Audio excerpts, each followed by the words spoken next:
Olá, meus amigos, boa noite, familiares, amigos, pessoas trabalhadoras, em qualquer ramo de atividade que vise o bem.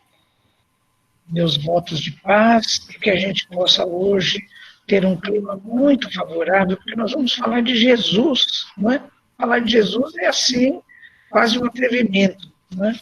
Mas precisamos falar de Jesus hoje. Jesus, nosso modelo e guia. Então, eu agradeço a oportunidade da Unilar, União Espírita Nosso Lar aqui de Jaboticabal, que está me proporcionando essa oportunidade de falar com vocês na noite de hoje. Né? Então vamos lá falar um pouquinho de Jesus. Esse capítulo do meu livro é o capítulo 7º, Jesus e a referência da moral enquanto parte da estrutura da doutrina espírita. Então, nesse capítulo, eu abordo a seguinte temática. Kardec, quando fala na Revista Espírita a respeito da estrutura da doutrina espírita, ele caracteriza muito bem que o verdadeiro caráter da doutrina espírita é de ciência e não de uma religião, no sentido institucional, material do termo, né? A gente sabe que todas as consequências morais da estrutura da nossa doutrina espírita, ela tem a finalidade de nos religar ao Criador. Aí está o aspecto, digamos, religioso, entre aspas, da doutrina espírita. Mas, do ponto de vista material, Kardec insiste que o verdadeiro caráter da doutrina espírita é de ciência e não de religião. Do contrário, do ponto de vista material, o espiritismo teria cultos, templos, ministros, né? E não é o caso. Bem, quando a gente vê essa colocação que Kardec faz na Revista Espírita, de maio de 1859, a gente começa a dizer, mas por que então, se a doutrina espírita tem caráter de ciência, por que Kardec teve a ideia de inserir Jesus, a moral de Jesus, dentro do contexto da doutrina espírita? Porque em outro lugar, no livro que é o Espiritismo, logo no preâmbulo, ele coloca: o Espiritismo é ao mesmo tempo uma ciência de observação e uma doutrina filosófica. E olha o que ele diz em seguida: como filosofia, compreende todas as consequências morais que decorrem dessas relações. Olha, a gente já vai começar a entender por que Kardec colocou Jesus aí no contexto da doutrina espírita. Porque essa moral de que fala Kardec, ela diz respeito ao bem comum. Nós vamos ver isso um pouco mais para frente, né? E muito caracteristicamente, na nossa doutrina espírita, a moral é fruto do conhecimento, porque a moral tem a ver com escolha, com livre-arbítrio, mas toda vez que nós decidimos alguma coisa relacionada ao bem comum, essa nossa escolha vai ser fruto do conhecimento. Por exemplo, a postura do espírita é a favor da vida, contra o aborto, contra a eutanásia, contra o suicídio assistido. Por quê? Porque a gente tem conhecimento, através do aspecto científico da doutrina, da realidade do espírito. Esse espírito, então, que pré-existe ao corpo físico, e depois ele sobrevive à morte do corpo físico, ele tem uma trajetória reencarnatória, que a gente respeita. Então, a nossa postura a favor da vida contra o aborto, por exemplo, ela é fruto do conhecimento. Dizendo que nesse livro, que é o Espiritismo, de Kardec, logo no preâmbulo, ele diz que o Espiritismo é ao mesmo tempo uma ciência de observação e uma doutrina filosófica. Como filosofia, compreende todas as consequências morais que decorrem dessas relações. Olha, então nós já estamos entendendo por que Kardec colocou a moral de Jesus no contexto da doutrina espírita. Porque ele está dizendo que no aspecto filosófico da doutrina espírita existem consequências morais. E mais ainda, olha, nós podemos entender, essa moral de que fala Kardec, ela tem a ver com o exercício do bem comum. As escolhas visam o bem comum. E no caso da doutrina espírita, o livre-arbítrio que decide a respeito do bem comum, portanto da moral, é fruto do conhecimento.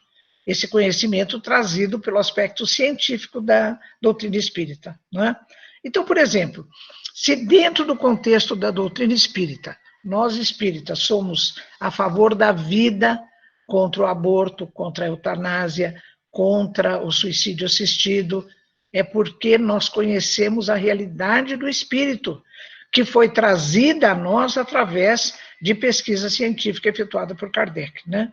Então, se esse espírito que antecede ao corpo físico sobrevive à morte do corpo físico e, portanto, tem uma trajetória reencarnatória, por consequência, respeitando essa trajetória encarnatória de cada espírito, então eu vou ser favorável à vida e vou me manifestar contra todo ato que é contrário à vida, como é o caso do aborto, da eutanásia e assim por diante, né? Eu cheguei à conclusão, pessoal, que o fato de Kardec ter associado essas consequências morais no aspecto filosófico da doutrina, que está atrelado ao aspecto científico, isso é uma postura socrática. Vocês querem ver? Kardec mesmo, no Evangelho segundo o Espiritismo, na introdução, no item 4, ele chega a dizer que Sócrates e Platão, esses grandes filósofos da Grécia Antiga, foram precursores da doutrina cristã e do Espiritismo. E, de fato, olha, eu vou ver Sócrates. Sócrates, no século V a.C., ele acabou focalizando nos seus estudos o ser humano, não é? Por isso que a sua filosofia é chamada antropocêntrica, porque antropós do grego quer dizer ser humano. E mais do que isso ainda, ele focalizou no ser humano a sua postura moral. Tanto que a filosofia de Sócrates é conhecida como filosofia antropocêntrica ou filosofia moral. E ele dizia o seguinte, Sócrates, que a filosofia, ela não é só o ato de pensar. Esse ato de pensar, que visa o bem comum, tem que se reverter como forma de viver para ser feliz, né? Então, a finalidade do ser humano, ele conclui, Sócrates, que é chegar à virtude, ao pensamento puro e às ações puras. É o que ele chama de areté, né? É um termo lá da Grécia Antiga. Então, por isso que eu estou dizendo que, quando Kardec associou a postura moral dentro do contexto da doutrina espírita, essa postura é socrática, ela remete aos antigos filósofos gregos, particularmente a Sócrates e Platão, né? Bem, então vamos lá. Quando Kardec fez isso, querendo a maneira socrática que o conhecimento visasse o bem comum, visasse a motivar o ser humano a conquistar as virtudes, tanto na sua forma de pensar quanto na sua forma de agir, ele chegou a perguntar aos espíritos, questão 625 do Livro dos Espíritos, qual o tipo mais perfeito que Deus ofereceu ao homem para lhe servir de guia e modelo? E a resposta foi direta, vede Jesus. Não é? Por isso é que Jesus, no contexto da doutrina espírita, é a maior referência quando se fala da moral. Bem, vamos falar então um pouco dessa referência da moral dentro da doutrina espírita, que é Jesus, com o maior respeito, com a maior reverência. Bem, o nome Jesus, ele vem do latim Jesus, do grego Iesos, e do aramaico, esse nome que eu não me atrevo a pronunciar, porque eu não tenho a menor noção de como se pronuncia a palavra Jesus em aramaico, né? Bom, segundo essa fonte que eu estou referindo, os primeiros padres da igreja, eles compararam a figura histórica de Jesus à de Josué, também chamado Oséias. Quem foi Josué, também chamado Oséias? Josué, que viveu muitos anos antes de Jesus, ele foi sucessor de Moisés. Moisés era considerado assim o salvador do povo hebreu, porque ficaram 40 anos no deserto, saindo do Egito e querendo chegar a Canaã, a terra prometida. Acontece que Moisés morreu antes de chegar a Canaã. Quem o sucedeu foi Josué.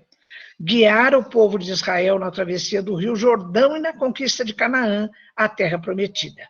Então, na cultura judaica, refere essa fonte que eu estou consultando, a figura de um salvador era muito forte dentro da cultura judaica, não é? Então, de Jesus, eles esperavam também que fosse um salvador. não apenas um salvador do ponto de vista religioso, mas um salvador do ponto de vista cultural e político. Então, a figura de Jesus sendo comparada a Josué, isso aconteceu porque Jesus guiara o novo Israel, esse povo já que estava chegando a Canaã, que já tinha chegado a Canaã, através das águas do batismo para a salvação. Então, a figura de Salvador, que era referida a Moisés, a Josué, também passou a ser referida a Jesus. Bem, onde é que Jesus nasceu e viveu? Na Palestina, né?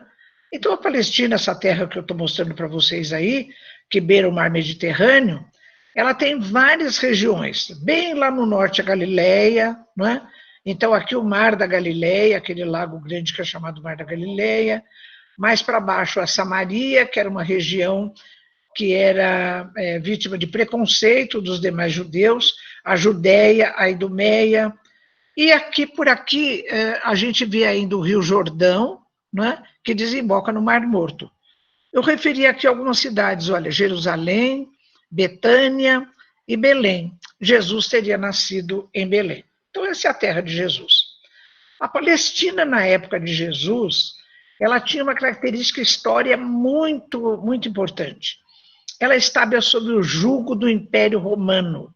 O Império Romano acabou dominando grande parte da Europa, todo o norte da África e o chamado Oriente Próximo, onde se localiza a Palestina. E do ponto de vista político, a Palestina, na época de Jesus, tinha dupla autoridade de comando. A autoridade romana, representada por Pôncio Pilatos, e a autoridade judaica, representada por Herodes, que apesar de ser judeu, ele, digamos assim, ele fazia, às vezes, da dominação romana também, porque ele agia agradando aos romanos, né? Então, Herodes, ele atendia também o conselho de sacerdotes, que é o Sinédrio, e Caifás, naquela época, era o sacerdote mor. Eu estou dizendo isso porque nas passagens de Jesus, muitas vezes são citados essas personagens, né? Pilatos, Herodes, Caifás, o Sinédrio como sendo o lugar onde se reuniam os sacerdotes.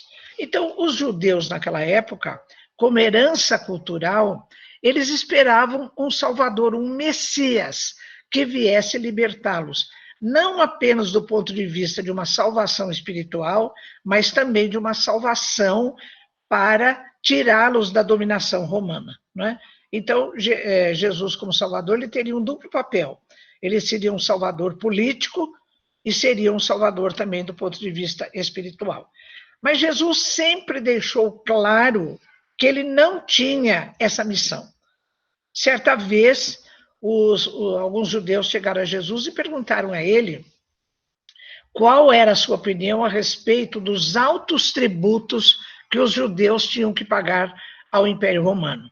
Então, Jesus simplesmente pede que eles lhe mostrem uma moeda.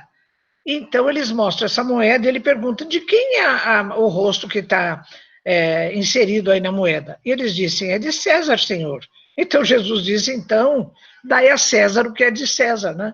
Ou seja, se aquele tributo representa, do ponto de vista material, o que eles deviam dar a César, então, se é César que está mandando, dai a César o que é de César. E várias vezes, em outras passagens, ele referia com categoria, meu reino não é deste mundo. A minha cunhada, que já é falecida, irmã do meu marido, Maria Laura Prada, ela foi professora de História, e quando eu montei essa palestra, várias vezes eu liguei para ela e me consultei com ela a respeito de muitas coisas. Uma pergunta que eu fiz para Maria Laura foi assim, Maria Laura, por que os judeus jamais aceitaram Jesus como sendo Messias? Então ela disse, olha, porque eles tinham essa esperança de que ele fosse um salvador também do ponto de vista político, que fosse libertar os judeus do jugo romano, da dominação romana. E Jesus, como não fez isso, porque não era a missão dele, então os judeus acabaram tendo, digamos, essa ressalva em aceitar Jesus como sendo o Messias, né? Bom, vamos ver então quem era Jesus do ponto de vista cultural e histórico. Eu já vou antecipar, avisando vocês, que esses dados são muito imprecisos. A maior parte dos dados históricos sobre Jesus está em Lucas, né? Então vamos lá. Então, segundo Mateus e Lucas, ele nasceu em Belém, que eu já mostrei para vocês lá no mapa da Palestina, mas os dados quanto à data de nascimento de Jesus, esses dados são muito imprecisos, porque ele teria nascido 8 anos antes da data que nós consideramos como zero, né? Então 8 anos antes dele mesmo, ou 4 anos antes dele mesmo. Quando criança e jovem, viveu em Nazaré, era carpinteiro como seu pai, José, né? Durante muito tempo. Com cerca de 30 anos, o filho do homem, como sempre era referido por Lucas, é batizado pelo seu primo João Batista e inicia seu ministério, sendo morto depois de 1 ano. Isso está no Evangelho de Marcos. Nos outros evangelhos, a gente entende que Jesus teria tido um ministério, um mecenato de 3 anos, mas no Evangelho de Marcos está que seria só por 3 anos, né? Então a gente fica muito pensativo em relação a isso. Para a gente ver como esses dados históricos eles são imprecisos, há poucos dias eu fiz uma palestra também pela UNELAR a respeito da reencarnação. Quando eu falo da reencarnação na Bíblia, e eu remeto ao significado do termo templo, que é utilizado nas passagens de Jesus. Por exemplo, Hermínio Miranda, no seu livro A Reencarnação na Bíblia, ele fala que Malaquias, no capítulo 3, versículo 1, está escrito lá: eis que envio o meu mensageiro para preparar o meu caminho, e de repente virá o seu templo, o Senhor que vós buscais. Em João, capítulo 2, então está escrito, Jesus diz, destruí este templo, ele fala aos discípulos, e em 3 dias o levantarei. E os discípulos respondem, em 46 anos foi edificado esse templo? Eles responderam, e tu levantarás em 3 dias? Mas os discípulos dizem, João diz, ele porém falava do seu corpo, comenta João, pois ir para o seu templo corresponde a nascer na carne a fim de viver na terra entre os homens. Ora, pessoal, se Jesus estava falando do templo como seu corpo, e os discípulos estavam referindo que esse templo foi edificado em 46 anos, então Jesus teria vivido pelo menos 46 anos, né? Eu estou só mostrando isso para vocês, para trazer essa referência de que os dados históricos a respeito da vida de Jesus são muito, muito imprecisos. Bom, o que interessa para nós não são tanto esses dados históricos, são os dados da vida de Jesus, levando em conta o seu contexto espiritual. Então vamos lá. Na Gênesis de Kardec, capítulo 15, nós temos muitas informações. Lá está referida a superioridade da natureza de Jesus. Vamos ver. Então lá está escrito assim, enquanto homem, ele tinha a mesma organização dos seres carnais.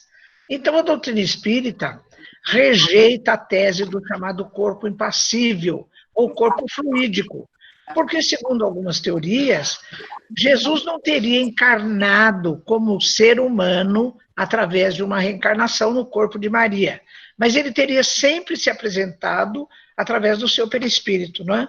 Então, isso mesmo entre os espíritas, existem alguns que admitem a possibilidade de Jesus ter vivido aqui entre nós apenas com o seu perispírito, né? E não como um corpo encarnado. Mas na Gênese está dito assim, enquanto homem ele tinha a mesma organização dos seres carnais. Portanto, a doutrina espírita rejeita essa tese do chamado corpo impassível. Quanto ao seu espírito, ele já era da categoria de espírito puro, porque dominava a matéria de maneira absoluta. Ele tinha o seu perispírito alimentado pela parte mais quintessenciada dos fluidos terrestres. Eu fico pensando, vocês imaginam um espírito puro da categoria de Jesus, de repente, encarnar aqui na Terra e ter o seu perispírito alimentado pela parte, embora mais quintessenciada dos fluidos terrestres, ainda para ele devia ser uma coisa muito, muito pesada, né? A sua alma era ligada ao corpo apenas por laços muito sutis. o que lhe conferia a capacidade de vista dupla, vista espiritual, vista psíquica. Pessoal, quem quiser consultar, isso está na Gênese de Kardec, capítulo 14, item 22. Então, Jesus tinha vista psíquica, excepcional percepção. Ele percebia o que aconteceu no passado, o que ia acontecer no futuro, o que a pessoa estava pensando. Ele tinha perfeita penetração a respeito de tudo, né, em pensamentos e tudo mais. Imenso poder magnético associado ao desejo de fazer o bem. E ainda, nesse capítulo da Gênese, capítulo 15, se discute se Jesus agia como médium. E o contexto a resposta é que não. Porque de quem seria, Jesus seria médium de quem? Né? Aqueles que insistem em considerar que Jesus tinha uma mediunidade, diziam assim, era médium de Deus. Mas eu, particularmente, essa é uma opinião minha, eu acho que isso é um pouco de exagero, porque Jesus fazia tudo o que fazia como espírito puro. Ele não precisava ser médium de ninguém. E ser médium de Deus, para atender a nós aqui, espíritos tão ainda em períodos primitivos do seu processo evolutivo, eu acho que era demais para nós, né? Então, eu sou absolutamente convincente de que Jesus agia através do seu poder anímico, das possibilidades do seu espírito, que já era da categoria de espírito puro, né? Então, eu quero ver com vocês, detalhadamente, cada um desses atributos do Espírito de Jesus. Emmanuel, nesse livro Caminho da Luz, logo no capítulo 1, quando ele trata da comunidade dos espíritos puros, lá nós lemos assim, olha, rezam as tradições do mundo espiritual, que na direção de todos os fenômenos do nosso sistema existe uma comunidade de espíritos puros e eleitos pelo Senhor Supremo do Universo, em cujas mãos se conservam as rédeas diretoras da vida de todas as coletividades planetárias. Em seguida, essa comunidade de seres angélicos e perfeitos, da qual é Jesus um dos membros divinos. Então, Jesus, Emmanuel está confirmando que Jesus é da categoria dos espíritos puros e faz parte de uma comunidade que tem na responsabilidade as rédeas diretoras da vida de todas as comunidades planetárias. Olha o privilégio que nós tivemos da encarnação de Jesus aqui entre nós, né? Um privilégio, assim, que é uma coisa que a gente fica até envergonhado de perceber o tamanho desse privilégio que nós tivemos.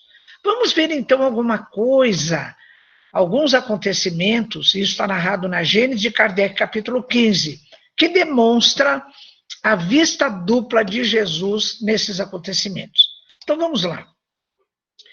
Jesus sai pela praia, quando ele chega perto de Simão, chamado Pedro, e seu irmão André, ele diz, segui-me, eu os farei pescadores de homens.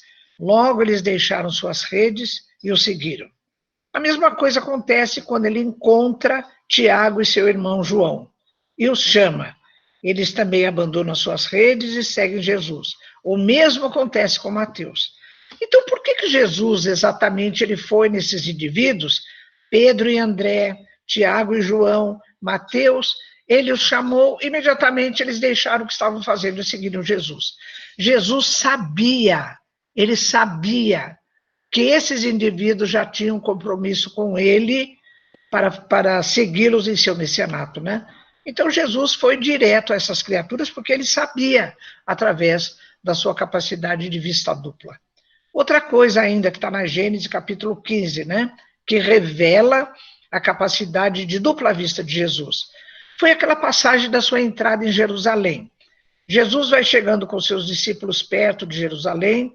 Quando ele está perto do Monte das Oliveiras, ele chama 2 dos discípulos e diz assim, ide a esta cidade, e lá chegando, encontrareis uma jumenta amarrada e seu jumentinho.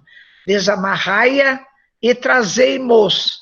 Por que ele mandou soltar a jumenta e mandou trazer, falou, trazei-mos, né, os dois? Porque soltando a mãe, o filhotinho vinha junto, né? Então, ele estava fora da cidade, mas ele já enxergava que lá dentro tinha a jumenta e o seu jumentinho, e ele ia precisar deles. Outro acontecimento é da pesca milagrosa. Então os pescadores estão lá, eles jogam as redes, não pescam nada, não pescam nada, até que Jesus chega a Pedro e diz assim, Pedro, Simão chamado Pedro, avançai para as águas fundas e lançai vossas redes para pescar. Então Pedro faz isso e eles pescam tão abundantemente que diz o texto, quase que as suas redes se romperam. Não é? Então Jesus, hoje em dia tem aquele sonar que os pescadores usam para localizar os cardumes, mas Jesus, com a sua vista dupla, fazia isso de maneira muito, muito assim, natural, né?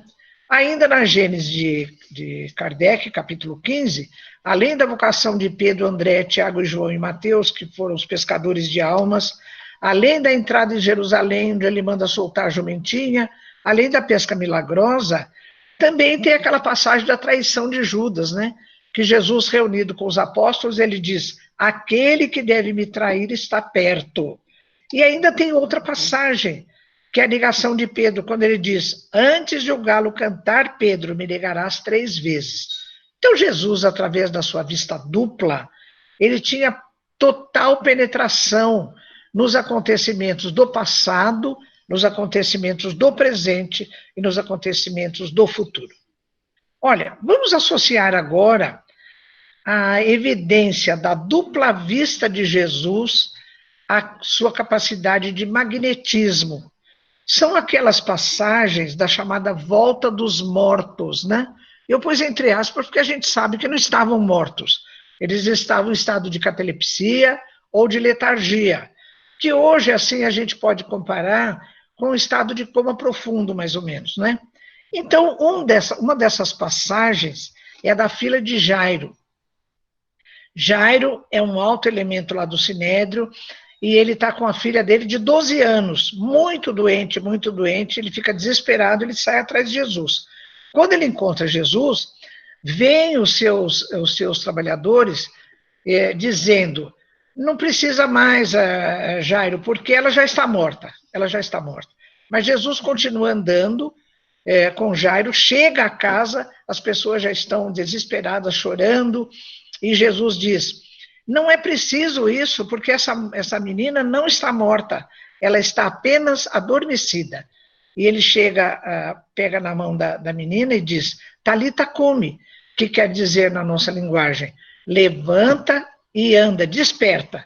E a menina despertou, então Jesus, através da sua dupla vista, do seu magnetismo, percebendo que ela não estava morta, mas estava em estado de catalepsia ou letargia, ele faz com que ela volte à evidência da vida.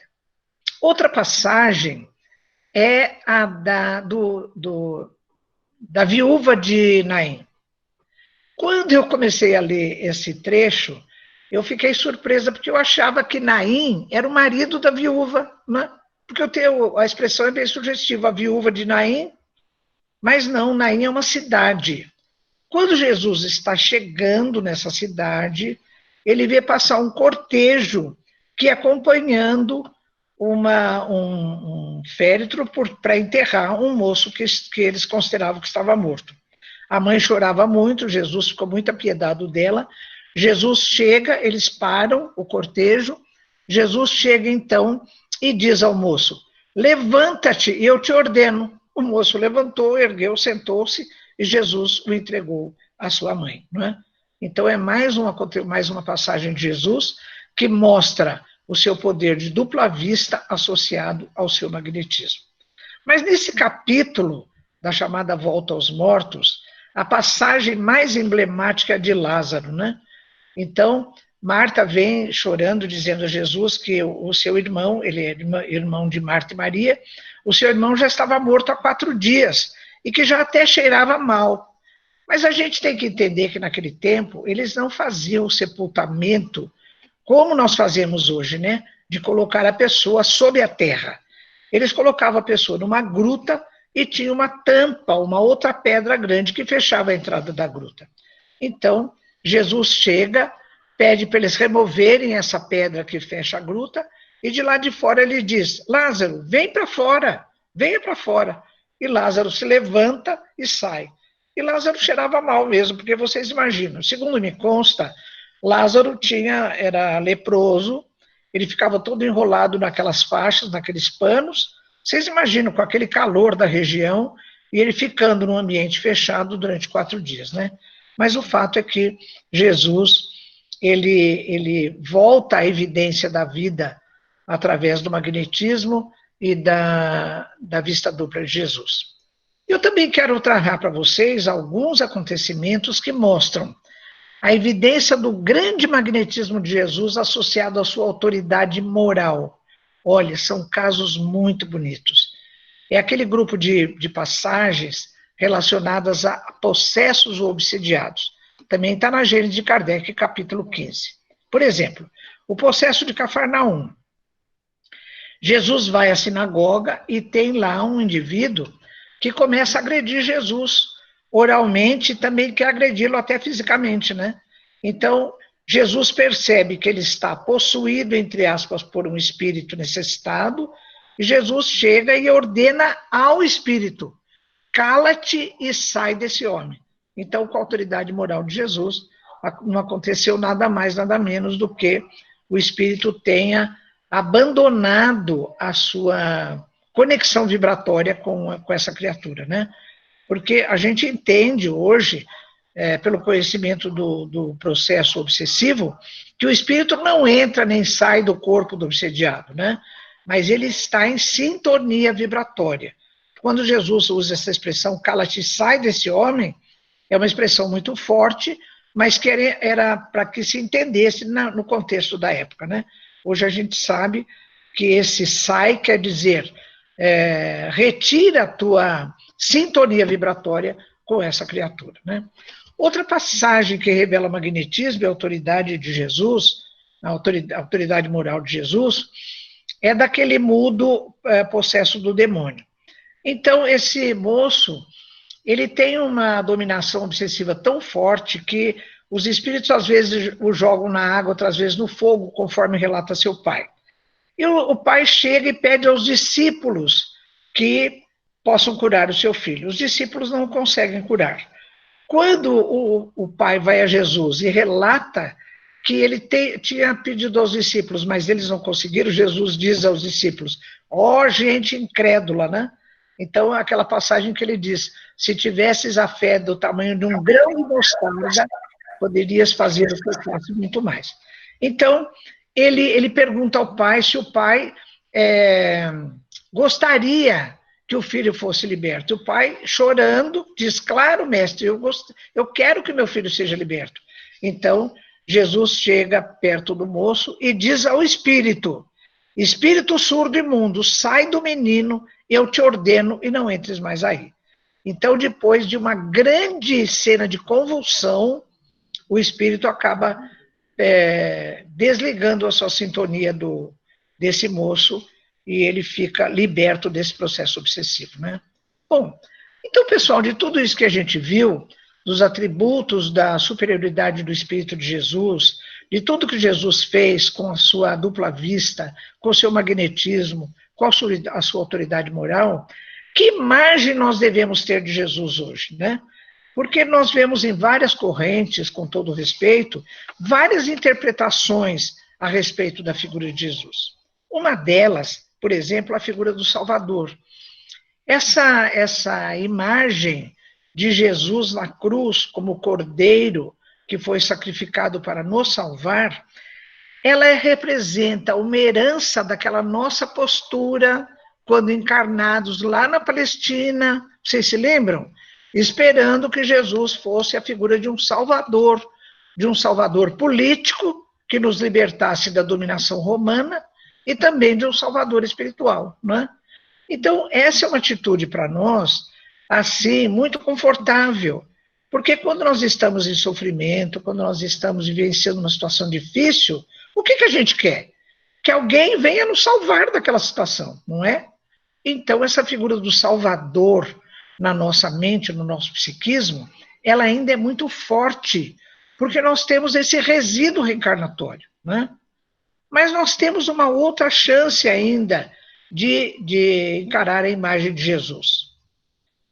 Então, nós percebemos que Jesus curou cegos, curou leprosos, curou paralíticos. Então a gente fala, nossa, Jesus, ele também, além dessa figura de Salvador, né, que foi imolado na cruz para nos salvar, ele também reconhecidamente foi um agente de cura de males do corpo físico, não foi? Porque ele curou cegos, curou leprosos, curou paralíticos, é uma outra imagem que nós temos também. Mas a Gênese de Kardec, no seu capítulo 15, ela fala que nós podemos ter uma outra imagem de Jesus, que é a imagem de Jesus como agente de autocura. Por quê? Diz a Gênese de Kardec, capítulo 15, item 28. Jesus, além de curar os males físicos, ele curou sobretudo, olha a palavra, ele curou os males físicos, mas sobretudo os males morais. Vamos ver algumas passagens de Jesus em que ele cura males morais. Vamos lá. Então, por exemplo, Jesus como agente de autocura dos males morais. Então, vocês se lembram daquela passagem que Jesus cura 10 leprosos? Chegam a Jesus 10 leprosos. Um deles é samaritano. E os samaritanos, eles recebiam muito preconceito por parte dos outros judeus, porque vocês perceberam no mapa da Palestina que a Samaria, como ela fica mais lá para cima, ela tem limite com outros países, com outros povos. Ela sofreu muitas invasões e os samaritanos acabaram se miscigenando do ponto de vista genético com os invasores. Então, os outros judeus sempre achavam que os samaritanos não eram judeus puros. Então, eles eram segregados, né? Existia um preconceito contra os samaritanos. Então, essa passagem, ela tem um viés muito bonito, porque põe o samaritano aí no meio. Então, olha, Jesus, ao curar os 10 leprosos, ele diz, ide vos mostrar aos sacerdotes, enquanto iam foram curados. Então, eles foram indo, e eles iam ficando com o corpo livre das suas feridas da lepra. Bom, no meio do caminho, ao se ver livre das feridas da lepra, só um deles voltou. E quem era esse? O samaritano. Ele voltou, correndo, se atirou aos pés de Jesus e diz a Jesus, obrigada, mestre, obrigado, mestre. Então Jesus, piedosamente, segurando as mãos dele, ergue esse indivíduo e diz, erguei-vos, ide, vossa fé vos salvou. Olha, pessoal, em todos os acontecimentos, em todas as narrativas evangélicas de Jesus, em que ele age como agente de autocura, ele sempre diz essa frase, vai, a tua fé te salvou. Ide, vossa fé vos salvou. Essa é uma delas, né? Que ele fala para o samaritano. Ide, vossa fé vos salvou. Jesus tinha todo motivo, toda autoridade para dizer, olha, vai e reconheça que eu salvei você, que eu curei você. Mas ele dizia, ide, vossa fé vos salvou. O que será que tinha nesses indivíduos que tinham fé, que eles mereceram ser curados por Jesus, ou mereceram que através de Jesus ele chegasse à sua própria cura? Então vamos ver mais alguma passagem. A passagem do paralítico, que há 18 anos vivia esse estado, e tem aquela passagem na piscina, né? A piscina não é como nós entendemos hoje, que nós vemos nos clubes, mas era um tanque onde bebiam as ovelhas, né? Chamado Betsaida. Então, ele cai na piscina, ele quer cair na piscina, e Jesus lhe diz, depois de ser curado, tu que foste curado, não peques mais, para que no futuro não te aconteça coisa pior. Olha Jesus, atrelando, fazendo um link da cura do corpo físico com a pureza da sua conduta moral, né? Mas a passagem mais emblemática nesse item de Jesus como agente de autocura é daquela mulher que perdia sangue, né? Há 12 anos, essa mulher, chamada por alguns de hemorroísa, ela tinha um sangramento uterino. E ela chega a Jesus, e imediatamente o sangue estanca. Jesus está de costas, e ela toca nas vestes de Jesus, bem lá na parte de baixo, e Jesus diz a ela, quando ela é curada. Tua fé te salvou, vai em paz. Vamos ver com mais detalhe essa passagem da mulher que sangrava. Vocês estão percebendo nessa figura que ela toca a parte mais debaixo das vestes de Jesus. Numa palestra do nosso querido confrade Haroldo Dias Haroldo Dutra Dias, ele fala que nessa época os homens usavam, e as mulheres também, essa túnica, né, que ia até a região do calcanhar. E que era comum, para terminar a túnica lá embaixo, eles bordarem uma faixa azul sulferino ou colocarem uma fita dessa cor, que representava a pureza da lei de Deus. E que quando um olhasse para o outro e visse aquela faixa, aquela cor, se lembrasse de seguir a lei de Deus. Então, Haroldo, ele comenta isso, que a hemorroísa, quando ela toca as vestes de Jesus, e Jesus está de costas, ela toca exatamente nessa região, na região correspondente à pureza da lei de Deus. Então, vamos ver o que significa no Evangelho segundo o Espiritismo esse conceito de fé. Porque Jesus diz a todos eles, tua fé te salvou. No Evangelho segundo o Espiritismo, capítulo 19, tem 12, está escrito lá. A fé é o sentimento inato no homem da sua destinação futura. Eu fiquei, assim, absolutamente admirada quando eu li isso, porque eu tinha um conceito errado de fé. Por exemplo, quando eu tinha uma dificuldade, eu fazia prece aos espíritos e falava, doutor Bezerra, puxa vida, podia me ajudar, fulano de tal podia me ajudar, eu tenho fé que eles vão me ajudar. Isso não é fé, isso é esperança, é desejo que eles me ajudem.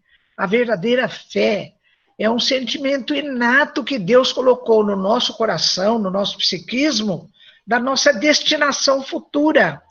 E olha o texto como continua. É a consciência das prodigiosas faculdades que traz no íntimo o homem, a princípio em estado latente, mas que ele deve fazer germinar e crescer através da sua vontade ativa. Olha o que é fé. Então nós temos no nosso íntimo, nós sabemos que temos faculdades prodigiosas, mas ainda em germe, que devemos fazer germinar pela nossa vontade ativa. E temos fé, que é o sentimento inato em nós da nossa destinação futura, ou seja, desenvolvendo essas potencialidades, nós vamos conseguir chegar na nossa destinação, que é a luz, que é a felicidade, que é a busca da virtude, que falava Sócrates, né? Da famosa areté, e que Kardec coloca na questão moral da estrutura da doutrina espírita, né?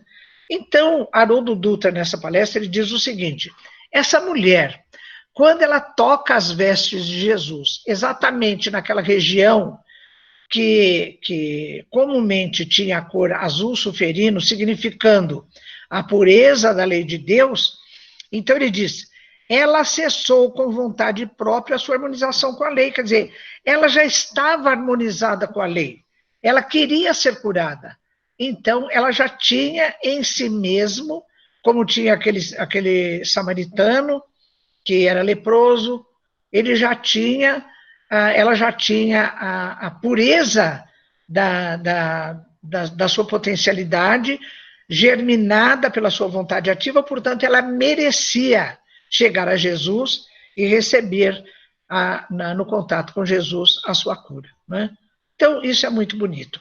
Uma passagem que é maravilhosa quanto a isso, que eu trago para vocês também, para lembrarmos, é da mulher adúltera, né? Essa passagem é muito bonita. Então, todo mundo conhece a mulher adúltera levada à praça, porque na lei mosaica a condenação é que ela fosse lapidada, ou seja, jogavam pedra nela até que ela desencarnasse, né? Então, Jesus chega e quando Jesus diz, aquele que estiver sem pecado atire a primeira pedra, então todos ficam quietos, né, diz a passagem evangélica, e vão se retirando primeiro os mais velhos, depois todos. Então, Jesus, erguendo-a, disse-lhe, ninguém te condenou? E diz ela, ninguém, Senhor. Então diz Jesus, Se ninguém te condenou, nem eu te condeno. Vai e de agora em diante não peques mais. Isso está em João, né? Capítulo 8, versículos 10 e 11. Essa passagem é maravilhosa, porque Jesus está dizendo a ela com ternura, com misericórdia, olha, ninguém está te condenando, eu não estou te condenando. Agora, daqui para frente, você não peques mais para que você possa merecer esse perdão de todos e o próprio perdão de Jesus, né? Essa passagem, portanto, é muito bonita.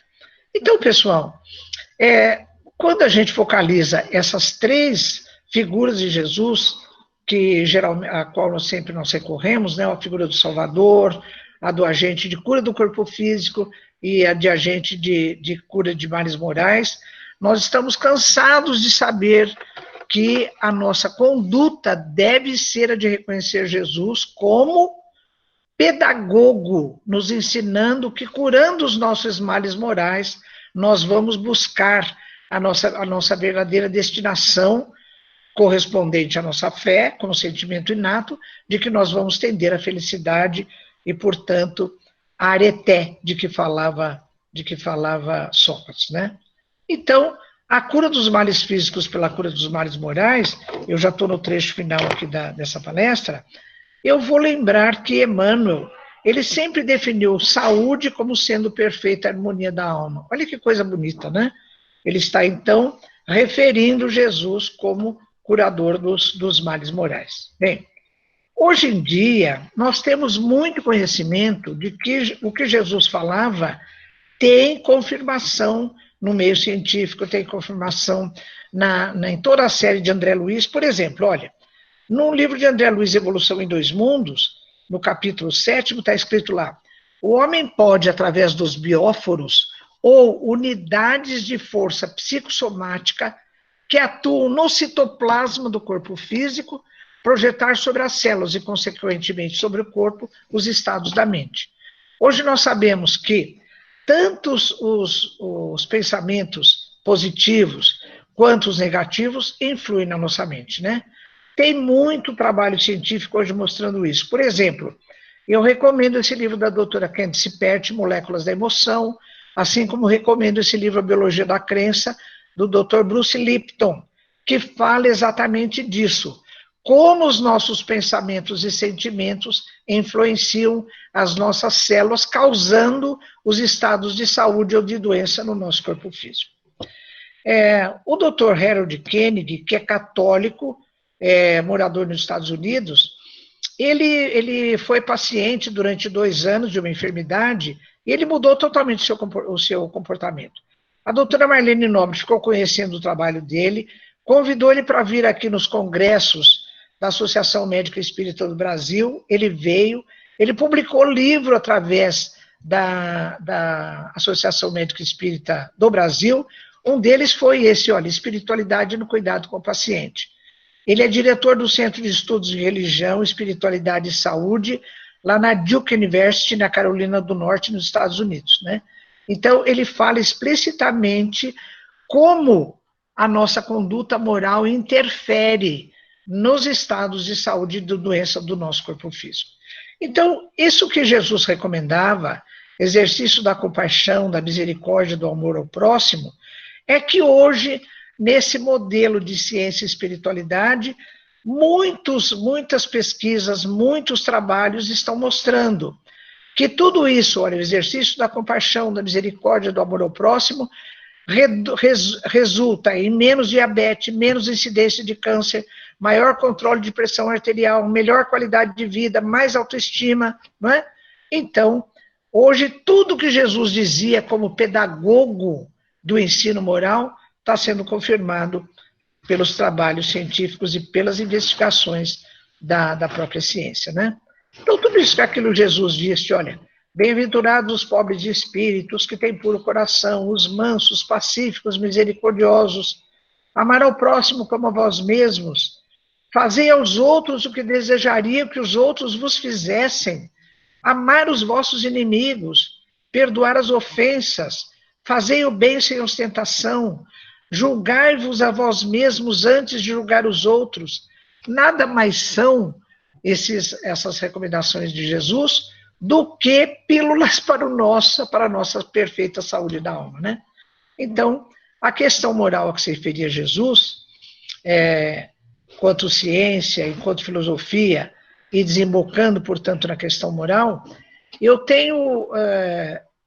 vou dizer assim, do fundo da minha alma, eu tenho orgulho em dizer que a doutrina espírita é a única forma de ciência comprometida com a moral enquanto bem comum, não é? Porque através do conhecimento a gente chega a escolher sempre o bem para o bem de todos, que representa esse aspecto moral. Mas quando se fala em moral, Kardec quis tirar isso a limpo. No Livro dos Espíritos, na questão 629, ele pergunta aos espíritos: que definição se pode dar à moral? Os espíritos respondem: a moral é a regra da boa conduta e, portanto, da distinção entre o bem e o mal. O homem se conduz bem quando faz tudo tendo em vista o bem e para o bem de todos. Não é o bem só para um, não. É o bem para o bem de todos, porque então observa a lei de Deus. Então a gente vai perguntar, né? E onde está a lei de Deus? A lei de Deus está inserida na nossa consciência. Então, a doutrina espírita tem como objetivo, isso está no Livro dos Médiuns, no item 303, tem como objetivo o aperfeiçoamento moral da humanidade. Moral, lembrando bem, que é o exercício da nossa livre escolha, visando o bem e para o bem comum. Daí a necessidade da nossa autoiluminação, não é? E para exemplificar esse caso da necessidade da autoiluminação, e para terminar a palestra, eu vou lembrar um caso para vocês que está no livro No Mundo Maior, de André Luiz, ali pelo capítulo 3, 4. Então, André Luiz e seu mentor Calderaro, que já são dois espíritos bem evoluídos, estão frente a um caso grave de processo obsessivo. Pedro matou Camilo, agora está com remorso, Camilo quer se vingar de Pedro. Faz 20 anos que eles estão interpenetrados e envolvidos por fluidos deletérios, e um não consegue se desligar do outro. Então, André, ainda na sua ingenuidade de aprendiz, ele diz para Calderaro: não podemos consolá-los com palavras de conforto? E Calderaro, jamais iluminado, responde: André, não, André. Palavras não bastam para esse caso. Eles precisam de uma qualidade de amor que nós ainda não temos. Então, o que eles fazem? Eles recorrem a a Cipriana, que é um espírito de um plano evolutivo maior. Ela se materializa no plano de Calderaro André Luiz, e com a sua luminosidade, com o seu amor, que já deve ser em raios ultra super curtos, ela consegue falar com eles, consegue quebrar toda aquela crosta de fluidos deletérios, e ela consegue doutriná-los, né? Então eu fico pensando, nós que somos muito mais primitivos do que André Luiz e de que Calderaro, não é? Então essa necessidade da autoiluminação, ela é uma motivação para que todos nós nos autoiluminemos através da moral de Jesus, para que a gente consiga também não só ajudar ao próximo, como ajudarmos a nós mesmos, não é? E eu faço uma metáfora. A gente passa na frente de um lago, de alguma coisa de água, e tem alguém se afogando. Se você não souber nadar, você não vai conseguir ajudar o afogado, não é verdade? Então, é necessária a busca da nossa autoiluminação para que a gente possa, aos poucos, ter desperta dentro de nós a nossa fé, que é o sentimento inato da nossa destinação futura, que é a da autoiluminação cada vez maior, né? Então vamos agradecer a Jesus, nosso mestre, nosso amigo, não é? O fato dele ter tido essa coragem, digamos assim, de vir até nós, né, ao nosso plano ainda tão primitivo, trazer essa mensagem maravilhosa de que nós podemos ser agentes de autocura, né? Obrigada, Jesus. Obrigado a todos os espíritos amigos que nos trouxeram as mensagens de Jesus, né? Para que a gente se convença de que temos esse recurso extraordinário na nossa mente, no nosso psiquismo, no nosso coração, para que a gente possa fazer a nossa própria autoiluminação, né? Pessoal, muito obrigada pela companhia, obrigada pela presença aqui na sala virtual, né? E com isso a gente encerra, então, a nossa palestra de hoje. Muito obrigada.